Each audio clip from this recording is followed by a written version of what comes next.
Hello ছাত্রছাত্রীরা, আশা করি তোমরা সকলেই ভালো আছো। আমরা বাংলা ব্যাকরণের সমাজ ক্লাসে আবার ফিরে এলাম। আগের ক্লাসে আমরা দেখেছি আমাদের ব্যাকরণের সমাজ চ্যাপ্টারটি থেকে মূল বা যে তিনটি সমাস আমাদের পাঠ্য আছে তার মধ্যে দ্বন্দ্ব সমাস সম্পর্কে বিস্তৃত আলোচনা বা বিস্তারিত আলোচনা আমাদের হয়ে গেছে। আজকে আমরা দ্বিতীয় যে সমাসটি আমাদের পাঠ্য আছে সে সম্পর্কে আলোচনা করব। সেই সমাসটি হচ্ছে কর্মধারয় সমাস। কয়েকটি উদাহরণের সাহায্যে আমরা এই কর্মধারয় সমাস সম্পর্কে জেনে নেব বা সেই উদাহরণ থেকে আমরা বিস্তৃতভাবে আলোচনা করব যে কর্মধারয় সমাস কি বা কর্মধারয় সমাস সম্পর্কে। একটি উদাহরণ, মিষ্ট যে অন্ন সমান মিষ্টান্ন। এখানে আমরা দেখছি যে বেশ বাক্যটি আমরা ব্যবহার করেছি তাতে পূর্বপদ উত্তরপদ যে আলাদা আলাদা আছে সেগুলো কি কি। মিষ্ট যে অন্ন সমান মিষ্টান্ন, এখানে মিষ্ট হচ্ছে পূর্বপদ আর অন্ন হচ্ছে পরপদ। এই পূর্বপদ এবং পরপদ সম্পর্কে তোমরা দ্বন্দ্ব সমাস পড়ার সময় বা দ্বন্দ্ব সমাস আলোচনার সময় আমরা আলাদাভাবে সেগুলো জেনেছি যে পূর্বপদ কাকে বলে। একটি বেশ বাক্যে যে পদটি পূর্বে ব্যবহৃত হচ্ছে তাকে বলছি আমরা পূর্বপদ, আর যে পদটি পরে ব্যবহৃত হয় তাকে বলা হয় পরপদ। এবং পূর্বপদ যুক্ত পরপদ এই দুটি মিলে যে পদটি তৈরি হয় তৃতীয় পদ তাকে বলছি আমরা সমস্ত পদ। এখানে পূর্বপদ মিষ্ট আর পরপদ হচ্ছে অন্ন, অর্থাৎ অন্ন এই যে শব্দটি দ্বারা একটা বস্তু বা দ্রব্যের নাম বোঝাচ্ছে যাকে আমরা বিশেষ্য হিসাবে উল্লেখ করতে পারি।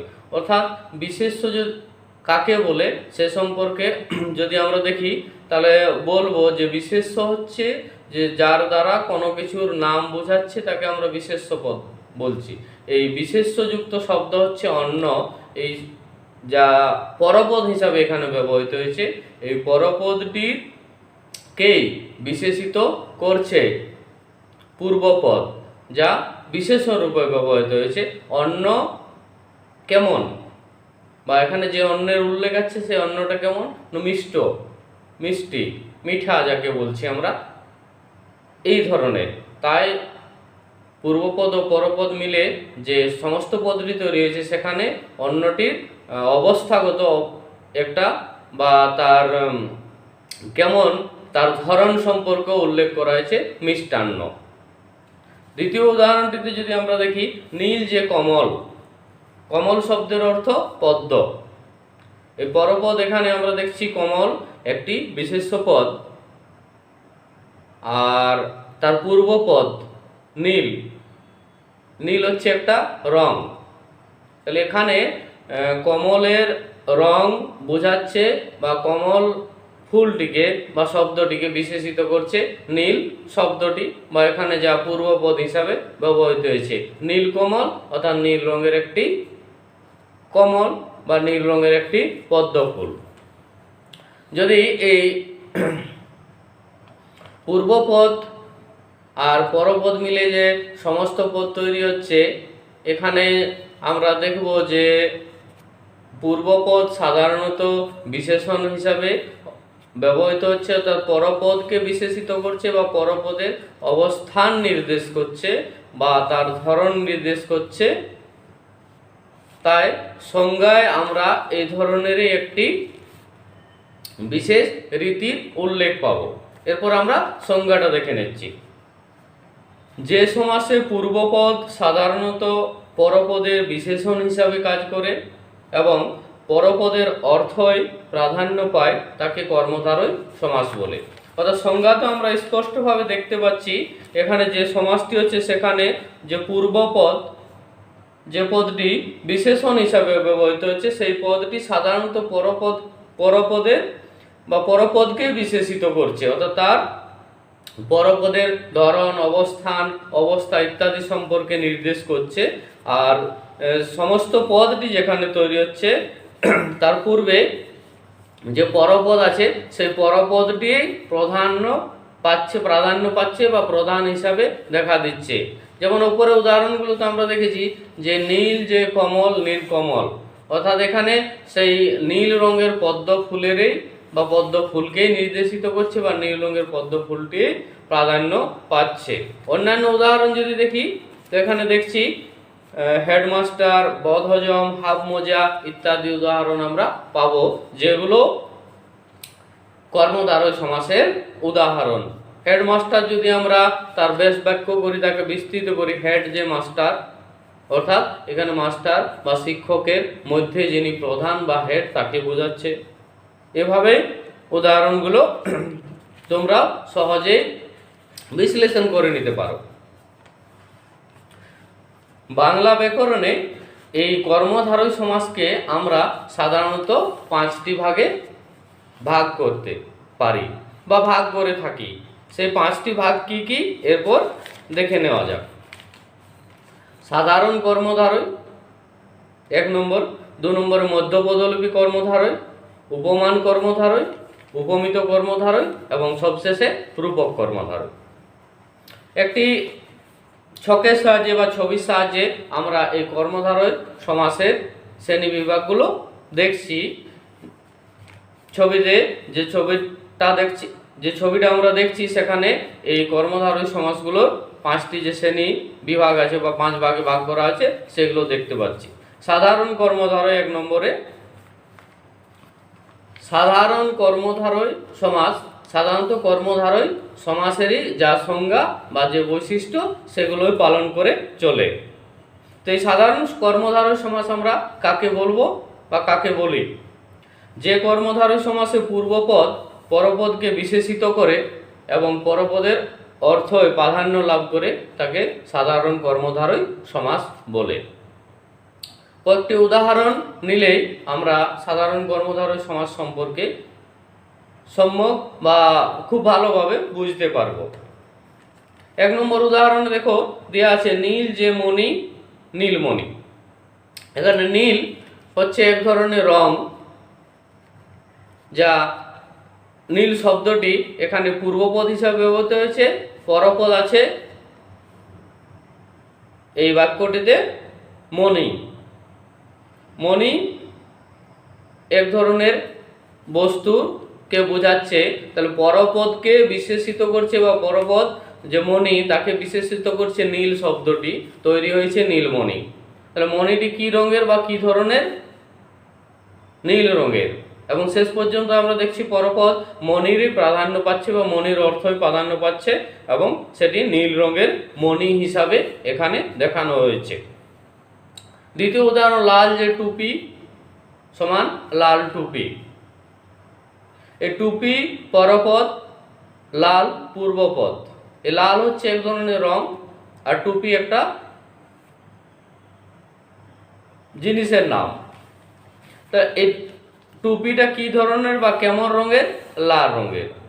এই টুপিটাকে বিশেষিত করছে লাল পূর্বপদটি এবং সমস্ত পদ তৈরি হয়েছে লাল টুপি, যা গোল গোল সার্কেলের মধ্যে দেখানো হয়েছে যে কিভাবে সেগুলো পরিবর্তন হচ্ছে বা পূর্বপদ পরপদ কোনগুলো সেগুলো দেখানো হচ্ছে। অন্যান্য উদাহরণে আমরা দেখব ঘন সবুজ, পণ্ডিত লোক, খাস মহল ইত্যাদি।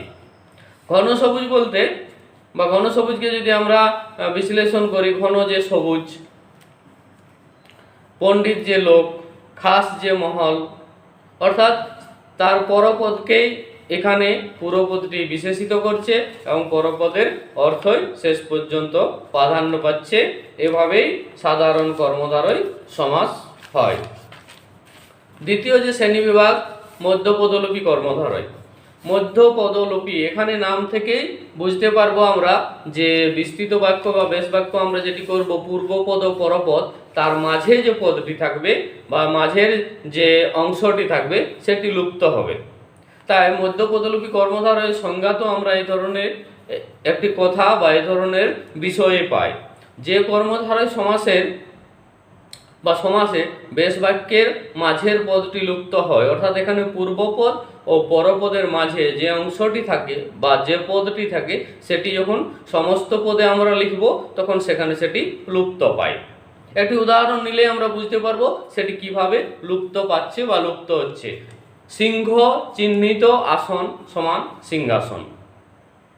সিংহ পূর্বপদ, চিহ্নিত তার মাঝের পদ বা মধ্যখানের পদ এবং আসন হচ্ছে তার পরপদ। এই পূর্বপদ আর পরপদের মাঝে যে চিহ্নিত অংশটি আছে সেটি সমস্ত পদে লেখার সময় লুপ্ত পায় বলে এই সমাসটিকে মধ্যপদলোপী কর্মধারয় সমাস বলা হচ্ছে। দ্বিতীয় উদাহরণ, হাতে পরিবার বা পরবার ঘড়ি সমান হাত ঘড়ি। এই হাত হচ্ছে পূর্বপদ, ঘড়ি পরপদ, দুটিই বিশেষ্য।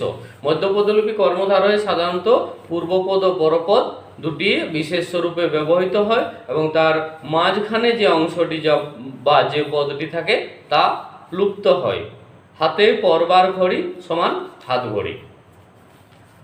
এভাবে অন্যান্য উদাহরণগুলো যদি আমরা দেখি, মৌমাছি মৌ বা মধু সংগ্রহকারী মাছি, শহীদ দিবস, ছাত্র জীবন ইত্যাদি সমস্তগুলোই মধ্যপদলোপী কর্মধারয়ের উদাহরণ। এরপর আমরা তৃতীয় শ্রেণী বিভাগটি কর্মধারয় সমাসের উপমান কর্মধারয় সম্পর্কে জেনে নেব। উপমান কর্মধারয় সাধারণত এখানে আমরা দেখব যে পূর্বপদ ও পরপদের মধ্যে একটি অভেদ কল্পনা করা হয় বা তার মধ্যে একটি সাদৃশ্যবাচক শব্দের দ্বারা তাদের মধ্যে তুলনা দেওয়া হয়, যে যেন মনে হয় পূর্বপদ এবং পরপদ যেন একই বা একই ধরনের দুটি পদ। যদি তার সংজ্ঞা দেখি বা কাকে বলে, যে কর্মধারয় সমাসের পূর্বপদে উপমান ও পরপদে সাধারণ ধর্ম থাকে, অর্থাৎ এখানে পূর্বপদ উপমান এবং পরপদ সাধারণ ধর্ম থাকে, অর্থাৎ এখানে পূর্বপদ সাধারণত বিশেষ্য হয় এবং পরপদটি বিশেষণ, আর উভয় পদের মধ্যে এক ধরনের তুলনা দেওয়া হয়। এজন্য পদ দুটির মাঝে একটি তুলনাবাচক শব্দ ব্যবহৃত হয়। উদাহরণ থেকেই তা স্পষ্ট। দেখো, 1 নম্বর উদাহরণ আছে, কাজলের মতো কালো সমান কাজল কালো। কাজল এবং কালো, এই যে পূর্বপদ আর পরপদ আছে, কাজল পূর্বপদ এটি বিশেষ্য আর কালো পরপদ এটি বিশেষণ, তার মাঝে মতো এটি হচ্ছে এক ধরনের তুলনাবাচক শব্দ বা এই পূর্বপদ পরপদের দুটির মধ্যে তুলনা করা হয়েছে। কেমন কালো? না কাজলের মতো কালো। সমস্ত পদ তৈরি হয়েছে কাজল কালো। দ্বিতীয় উদাহরণ আমরা এভাবেই পাবো, ফুটির মতো ফাটা সমান ফুটি ফাটা। ফুটি বিশেষ্য পদ পূর্বপদ আর ফাটা হচ্ছে বিশেষণ পদ পরপদ, তার মাঝে মতো এই তুলনাবাচক শব্দ দ্বারা ফুটির মতো ফাটা কোনো একটা অবস্থাকে বোঝানোর জন্য ব্যবহৃত হয়েছে এবং পূর্বপদ ও পরপদ দুটির মধ্যে তুলনা করা হয়েছে বা তুলনা দেওয়া হয়েছে। অন্যান্য উদাহরণগুলোতে পাবো যে বজ্র কঠিন, মিসকালো, শিশির বিমল ইত্যাদি, এগুলো উপমান কর্মধারয়ের একটি উদাহরণ। 4 নম্বর শ্রেণী বিভাগে আমরা পাবো উপমিত কর্মধারয়। উপমিত কর্মধারয়ে কাকে বলে বা উপমিত কর্মধারয়ে বিষয়টি কেমন তা সংজ্ঞা থেকে স্পষ্ট হবে। যে সমাসে পূর্বপদ উপমেয় এবং পরপদ উপমান, অর্থাৎ যাকে তুলনা করা হয় এবং যার সাথে তুলনা করা হয়, এখানে উপমেয় উপমান বিষয়টি সেরকম, যাকে তুলনা করা হচ্ছে এবং যার সাথে তুলনা হচ্ছে এই দুটি পূর্বপদ এবং পরপদ রূপে ব্যবহৃত হচ্ছে, আর কোনো সাধারণ ধর্মের উল্লেখ থাকে না। অর্থাৎ এখানে আমরা দেখব পূর্বপদ ও উত্তরপদ বা পরপদ দুটি বিশেষ্য পদ এবং উভয় পদের শেষে সাদৃশ্যবাচক বা তুলনাবাচক শব্দটি বসে। অর্থাৎ এর আগে আমরা দেখলাম যে উপমান কর্মধারয় সমাসে এই তুলনাবাচক বা সাদৃশ্যবাচক শব্দটি পূর্বপদ আর পরপদের মাঝে বসছে, কিন্তু উপমিত কর্মধারয়ের ক্ষেত্রে পূর্বপদ আর পরপদের শেষে বসে সাদৃশ্যবাচক শব্দটি বা তুলনাবাচক শব্দটি। উদাহরণ থেকে বোঝা যাবে বিষয়টি, যে নয়ন কমলের মতো, চোখ আর কমল পদ্ম ফুল। তো এই নয়ন কমলের মতো, নয়ন হচ্ছে পূর্বপদ বিশেষ্য আর কমল পরপদ বিশেষণ, আর শেষে মতো শব্দটি তুলনাবাচক বা সাদৃশ্যবাচক বসেছে এবং সমস্ত পদ তৈরি হয়েছে নয়ন কমল। দ্বিতীয় উদাহরণে কথা অমৃতের তুল্য কথামৃত। কথা হচ্ছে পূর্বপদ উপমেয় আর অমৃত পরপদ উপমান। অর্থাৎ কথাকে তুলনা দেওয়া হচ্ছে অমৃতের সাথে, যে কথা কেমন না অমৃতের মতন। সমস্ত পদটি তৈরি হয়েছে কথামৃত। অন্যান্য উদাহরণগুলি দেখো, শাঁখ আলু, ফুলকপি ইত্যাদি। শাঁখ আলুর মতো বা আলুর মতো, আর ফুলকপি এটাও ওইভাবে উপমিত কর্মধারয়ের একটি উদাহরণ। শেষে পাবো আমরা রূপক কর্মধারয়। রূপক কর্মধারয় সমাস কাকে বলে তা প্রথমে দেখে নেওয়া যাক। যে সমাসে পূর্বপদ উপমেয় ও পরপদ উপমানের অভেদ কল্পনা করা হয় তাকে রূপক কর্মধারয় বলে। আর এখানে কি হয় না উভয় পদেই বিশেষ্য হয়। রূপক কর্মধারয় কি হচ্ছে, পূর্বপদ ও পরপদ এই দুটির মধ্যে অভেদ কল্পনা করা হচ্ছে।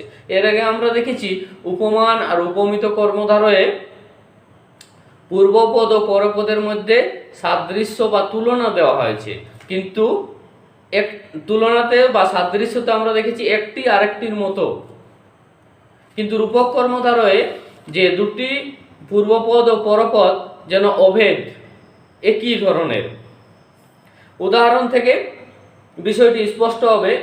1 নম্বর উদাহরণ, ভবরূপ নদী সমান ভব নদী। ভব হচ্ছে পূর্বপদ, নদী পরপদ, আর রূপ শব্দ দ্বারা তাদের মধ্যে অভেদ কল্পনা করা হয়েছে, ভব নদী ভবরূপ নদী। 2 নম্বর উদাহরণ, মনরূপ মাঝি সমান মন মাঝি। মন পূর্বপদ, রূপ শব্দটি দ্বারা অভেদ কল্পনা করা হয়েছে, আর মাঝি হচ্ছে পরপদ, সমান তৈরি হয়েছে মন মাঝি। অর্থাৎ মন আর মাঝি দুটি যেন একই বা তাদের মধ্যে অভেদ কল্পনা করা হয়েছে। অন্যান্য উদাহরণ আমরা পাবো, দেহ আকাশ দেহরূপ আকাশ, দিল দরিয়া দিলরূপ দরিয়া, কথামিত ইত্যাদি।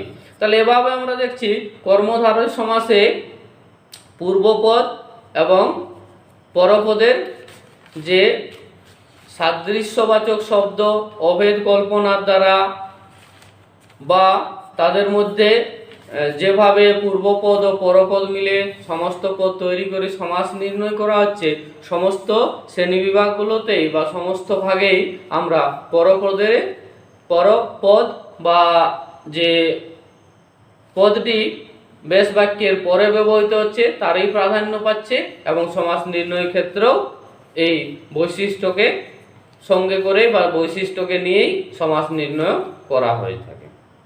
ধন্যবাদ।